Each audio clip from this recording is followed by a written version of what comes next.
What's up, guys? Thank you for joining us here at T Geekdom. Yes, this video took quite a bit of time to come out compared to when the season finale happened, but if you haven't heard, hopefully as you may know, Krypton has been canceled. So we kind of took a little bit of time before we released this because we were hoping that maybe there would be some information about it getting picked up by something else, maybe the DC streaming service or literally just another channel. However, it seems like that's not going to happen, or at least it hasn't since its canceling. So here we go with Krypton's Season 2 finale, which hopefully won't be the series finale. So we start off this episode 24 hours in the future. General Zod was able to get enough fuel and order his fleet to jump to Earth and begin colonizing. So now it's back to real time to see how he got there. General Zod's plan's gone to hell. Unsure he will have any fuel for his fleet, Val contacts him, tells Zod the rebels are coming for him. When Zod counters Val and says, "Give it your best shot,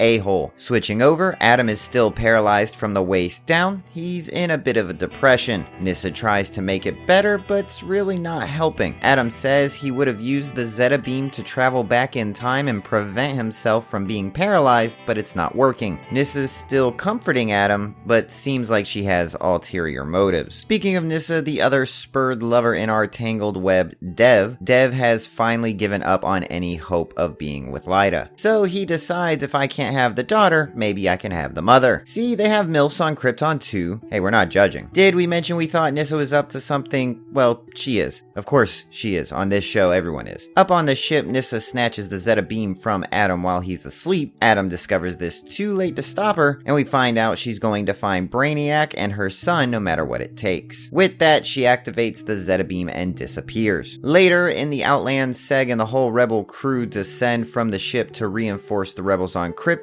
to prepare for one final battle against Zod. The time is right with all the bad news for Zod. His support is failing, so it's a perfect time to stage a coup. Meanwhile, in Kandor, General Zod is torturing a Sagittari turned rebel for the location of the rebels. After finally telling Zod their location, Zod slices his throat and kills him. Lyta plans to activate a faction of insurgents within Zod's ranks, but it backfires when she hears about the Sagittari who's given away their location, and Zod's on the way. So Lyta and Seg come up with a plan, of course, a plan. While the rebels defend themselves in the Outlands, Seg and Lyta take a skimmer to Kandor to deal with Zod one-on-one. After arriving in Kandor, Seg confronts a group of Kryptonians and tells them what a bad leader Zod is, how he manipulated them with reconditioning. That's when Zod and the Sagittari come to break up the party. After Seg confronts Zod in front of the crowd, he pulls out his ace. Lyta emerges, back from the dead, so to speak. The crowd is a little shocked considering they all saw her get her throat slit open on live feed over and over and over and over again. Lyta tells the crowd what Zod did to her,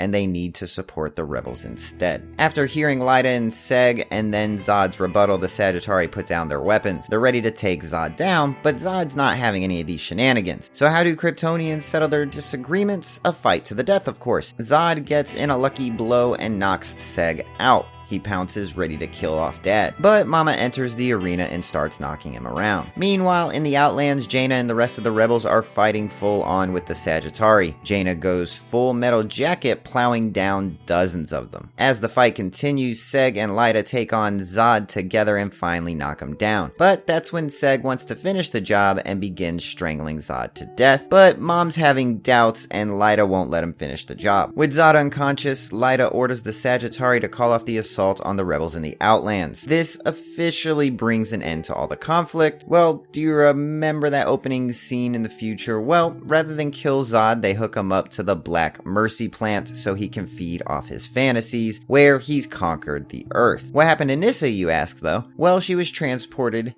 here. Not sure exactly where, but she finds this insignia painted in blood on a rock along with a bunch of burned corpses. She hears something in the sky and looks up to see this. Hawkmen in the sky. She's definitely not on Krypton anymore. Jaina and Dev investigate some energy readings in the Outlands, and it's Doomsday. Seems he survived, but now is encased in ice after re-entry to the atmosphere. Get rid of one baddie, and another returns from the grave. Val constructed atom leg brace devices so he can get around, and they came with a jetpack. Adam is still learning how to use them, falling on his ass more than once. He's been drinking, so we should probably give him a pass. While the party continues and everyone is getting falling down drunk, the party gets an uninvited guest. It's Lobo, finally, who has returned to Krypton to make a deal with Seg. He wants Seg's help in locating Brainiac. Seg agrees, but only if Lobo helps him retrieve Jor-El. Lobo agrees. Maybe he isn't such a bad guy after all, but I wouldn't hold my breath over it. But wait, it's the season finale, so we need that one last tease. We flash to Brainiac. Seems he's becoming a bit of a softy and fatherly to his new Jor-El. Well, this was quite an end to the season, and again, we hope it gets picked up. Unfortunately, like we said, right after airing of this episode, Sci-Fi announced that it's canceling the series as well as the promised Lobo series. While we can be mad, there is hope as the producers are shopping both series elsewhere, including CW, which might make some unique crossovers for the other CW series. Fingers crossed anyways. Again, we know this took an extended amount of time to come out compared to a lot of the other episodes, but we were really hoping to get some information on where the series is headed from here. Thank you again for watching us at T Geekdom. Please like, share, and subscribe, and we will see you next time.